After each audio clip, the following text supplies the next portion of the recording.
دھلنے کے لیے لوگ دھوبی گھاٹ پر جاتے تھے، دریاؤں پہ جاتے تھے۔ پوچھو اپنی نانی دادیوں سے، ان بوڑھی عورتوں سے، رات کے 4 بجے اٹھ کر سر پہ گٹریاں لے کر کے وہ ندی پہ جاتی تھی۔ آج پھر اور ترقی کا دور آیا، گھر گھر پانی ہوا تو لوگ گھر پہ کپڑے دھونے لگے۔ اب تو 80% گھروں کے اندر واشنگ مشین آ گئی ہے، مشین سے کپڑے دھلنے ہیں، گھنٹوں کا کام منٹوں میں ہو رہا ہے۔ اس کے بعد چکی چلانی نہیں، عورتیں جب چکی چلاتی تھی گھروں میں تو ان کے ہاتھوں پہ چھالے پڑ جاتے تھے۔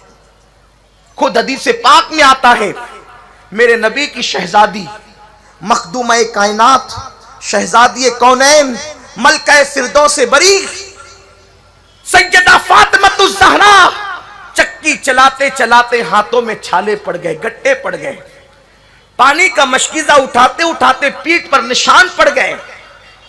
تم نے ایسی محنت کب کرنا؟ اب وہ محنت کے دن گئے۔ اتنی محنت کرنے کے باوجود بھی 5 وقتہ تو اپنی جگہ پوری رات عبادت میں گزارتے۔ شہزادوں کو قرآن کی تلاوت کر کے سنائیں، شہزادوں کی تربیت کریں، بہانے نہ بناؤ۔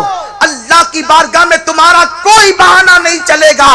اگر تم نے اللہ کی بارگاہ میں کہا اللہ میرے بچے زیادہ تھے اس لیے میں نے نماز نہیں پڑھی، اللہ فرمائے گا حوا کو بلاؤ، حوا کو بلاؤ۔ برا نہیں مانے، صرف سمجھانے کے لیے کہہ رہا ہوں۔ اگر بہت جلدی سے کسی کے گھر بچہ پیدا ہو تو 1 سال میں 1 بچہ پیدا ہوگا، یہی ہوگا، اس سے پہلے نہیں۔ لیکن حضرت حوا کے یہاں تو ہر دن بچہ پیدا ہوتا تھا۔ اللہ فرمائے گا یہ کہتی کہ میرے بچے زیادہ اس لیے میں نے نماز نہیں پڑھی، حوا کو بلاؤ۔ حوا سے زیادہ تیرے پاس بچے تھے، مولوی کو تو لاجواب کرتی ہے، شوہر کو تو لاجواب کرتی ہے، اللہ کو کے پاس تیرے ہر سوال کا جواب ہوگا۔ تمہارے کوئی بھونڈے دعوے نہیں چلیں گے۔ اللہ تعالی حضرت حوا کو پیش کرے گا، بول اس سے زیادہ بچے تھے۔ کتنے بچے تھے حضرت حوا کے؟ جب حضرت حوا کا وصال ہوا تو حضرت حوا کئی ہزار بچوں کی دادی بن چکی تھی۔ یہ حضرت حوا کے بچوں کا حال ہے، لیکن نماز کبھی ترک نہیں ہوئی، اللہ کی عبادت میں کوئی فرق نہیں آیا۔ اس وقت اللہ نے جو عبادتیں ان پہ فرض کی تھی وہ نبھاتی رہی۔ ایک عورت آئے گی کہے گی اللہ میرا شوہر بڑا ظالم تھا، شوہر کی وجہ سے میں نماز نہیں پڑھتی تھی۔ عورتیں ہیں نا، بڑے بہانے ہیں، صوفیاء کرام نے سارے جوابات ان کے دیے۔ اللہ میرا شوہر بڑا ظالم تھا۔ کتنا ظالم تھا؟ سالن میں نمک ہونے پہ مارتا تھا، اتنا ظالم تھا، مارتا ہی تھا نا۔ اللہ فرمائے گا بلاؤ آسیہ کو، اور پوچھے گا پوچھ آسیہ سے کیا تیرا شوہر آسیہ کے شوہر سے زیادہ ظالم تھا؟ آسیہ کا شوہر کتنا ظالم تھا، جس کا نام فرعون، جس کو دنیا فرعون کہتی ہے۔ فرعون نے کیا کیا؟ آسیہ کو کہا آسیہ اللہ کی عبادت نہ کرنا۔ آسیہ نے کہا میں تو کروں گی۔ اس نے کہا دیکھ اگر تو نے اللہ کی عبادت کی انجام بھیانک ہوگا۔ آسیہ نے کہا جو چاہے کر لے، خدا کی عبادت چھوڑ نہیں سکتی۔ اس نے کہا پھر دیکھ انجام کیا ہوتا ہے۔ اس نے حضرت آسیہ کو ہاتھ اٹھا کر کے دیوار سے ٹیک لگا کے کھڑا کر دیا۔ آسیہ کے ہاتھ اٹھ گئے۔ روایتوں میں آتا ہے آسیہ کی ہتھیلی میں اس نے کیل ٹھکوائی، آسیہ کے سینے میں کیل ٹکوائے، آسیہ کے گھٹنوں میں کیل ٹکوائے، آسیہ کے پنجوں میں کیل ٹکوائے، اور آخری میں آسیہ جس پیشانی سے سجدے کرتی تھی اس پیشانی میں اس نے کیل ٹکوائے، اور ہر کیل ٹکواتے ہوئے کہتا رہا اب بھی اللہ کی عبادت چھوڑ دے میں تجھے چھوڑ دوں گا۔ آسیہ نے کہا ایک جان کیا ہے، ہزاروں جان چلی جائے اللہ کی عبادت نہیں چھوڑ سکتی۔ اللہ فرمائے گا تیرا شوہر آسیہ سے زیادہ ظالم تھا۔ آسیہ کی یہی استقامت ہے، آسیہ کی یہی سجدے سے محبت ہے، آسیہ کی یہ اللہ سے محبت ہے کہ اللہ رب العزت نے اپنے محبوب سے کہلوایا کہ جنت میں جب آسیہ داخل ہوگی تو اللہ تعالیٰ آسیہ کا نکاح ہمارے آقا سے فرمائے گا۔ آسیہ جنت میں میرے حضور کے نکاح میں آئے گی اور حضور کی دلہن بننے کا شرف ان کو حاصل ہوگا۔